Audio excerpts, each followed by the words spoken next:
Hi, this is Kerry Artek with Wicked Stocks, bringing you your daily Tesla report for Wednesday, August 14th, 2024. But before we check out the charts, I just want to ask you to please click like, share, subscribe, and check out wickedstocks.com, where we offer a full suite of both daily and weekly analytical videos, just like the daily Tesla and daily NVIDIA reports, daily analysis in the SPY, daily analysis in the Triple Q, weekly analysis in the S&P 500 index, the NASDAQ 100 index, and Apple stock, as well as 2 individual stock picks a week that you never see on YouTube that cater to the 3 to 5 week swing trader out to the 3 to 5 month near-term investor, always looking for 20% moves or more on those underlying stocks. And you get to see all of this for free. We offer a 5-day free trial up front. So check out wickedstocks.com. Before I jump in, just want to let you know that on Tuesday we put out a stock pick on First Solar. That is the American manufacturer of solar panels, setting up for a nice signal. Solid gains, perhaps. We're right at the edge, so we give you all the parameters like we do with Tesla. You might want to check it out at wickedstocks.com. Let's take a look at the charts. I'm just going to jump to this one, and this kind of captures the recent buy signal that occurred on Friday of last week when we settled above this descending 1/3 speed line. Certainly a day or two of hesitation, but Tuesday's rally sort of confirmed it and validated it, and we still are anticipating 229.03, this descending 2/3 speed line, as a 1 to 2 week target. And so on the way up, we have a descending channel top that did essentially contain Tuesday's highs. I can't remember the exact number, please forgive me, but if we closed above it, it was by a very narrow degree, but it is dropping at a pretty good pace. So 204.06 is a decent pivot point for the day, and if we open above it, it does act as support, can contain session weakness, and above which 216 even is likely. That is an upside 3/8 over the last 6 weeks or so from the July high against the August low. We can hesitate here, possibly for the entire day. Dare I say that if we push through 216 even, we could see 229.03 today? I doubt it, but you never know. I will say this, if we close higher on the day, which is to say above this descending channel top, I think we're 2 to 3 days away from reaching 229.03. If we happen to close today above 216 even, I think tomorrow we test 229.03.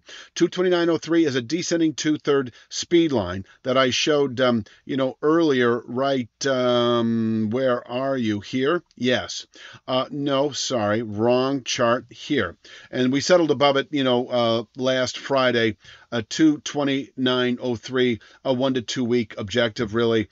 And I think I've said everything there is to say to the upside. I will say one other thing that, number one, 2 to 3 week, 1 to 2 week swing traders can be long now, should be long as of last Friday's settlement above the speed line, anticipating this 229.03, speed line. On the way up, we've had these levels marked out. A 204.66 is still a solid day trade level. And if we happen to open below 204.66, that allows the market to fall back to 187.20 perhaps, preceded by 191.76. And so this area can still contain weekly selling pressures. I wouldn't like to see us close down here in terms of holding a long position overnight. I would want to see a decent bounce back into the mid 190s or higher, and I just think that would look better on the chart. If we were to close down here, let's just put it this way, if we close below 187.20, then we enter a sell signal.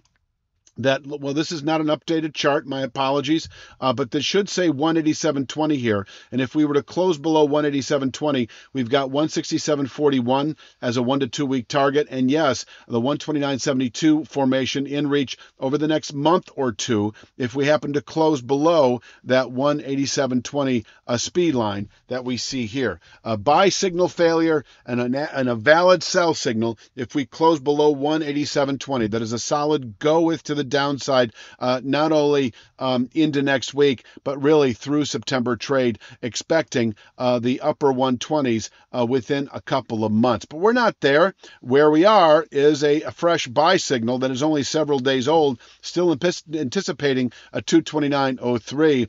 And on the way up, we do have these little levels. 204.66, solid pivot point for the day. Once again, if we open above it, 216 likely, where we can top out intraday and fall back perhaps to 204.66. That's a solid day trade dynamic right there. Closing above 216, even if you're long now, or if you are going to be long at the closing bell, closing above 216 even is a good hold overnight to 229.03, where we could top out 229.03 through next week, possibly into September trade and fall away. Now, just so you know, it would be a settlement above 229.03 that I think marks a good low, a good third quarter low.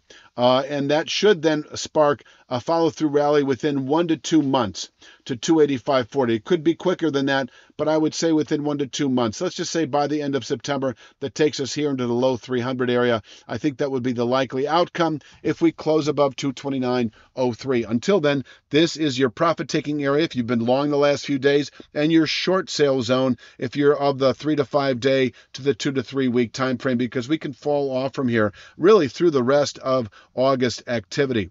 Is there anything else for me to say? Just one more thing that, and I don't expect it, but if we close below 187.20, do not be long this market as we move into September trade.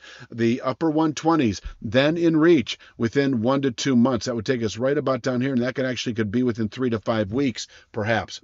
I think that's pretty much it. I'm going to leave it at that for Wednesday's Tesla report. Please click like, share, subscribe. Check out wickedstocks.com. Take advantage of that 5-day free trial. You can see all of our stock picks, 2 a week, and the daily triple Q and SPY analysis. I'll be back tomorrow with Thursday's Tesla, and you have a great day.